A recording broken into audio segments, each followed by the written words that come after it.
There's another question is about the mold construction. I want to explain to you. We have a two construction for the mold, for injection mold. Look at this construction is the traditional construction. You see the POM material from the puller and from the body, the bottom side of the body. So it means two plates. The material come to the slider from two plates, this plate and this plate.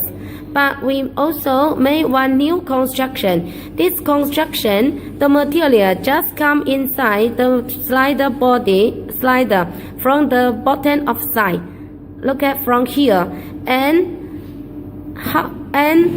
the material from the body to the puller through this hole. 你点一下这里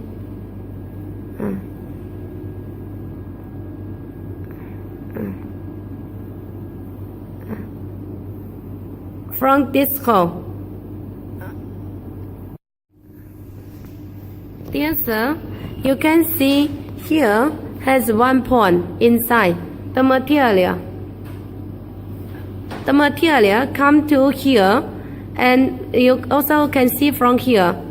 Look at the material come to slider body from here, and from slider body to puller through this point. Okay, so we have these two construction.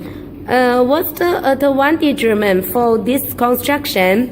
Because you see the material from this side, so it can make sure the material can be injected to the slider body and puller completely, because it can be injected field. I mean, for this construction, in fact, according to our experience, also it can be injected food at the moment.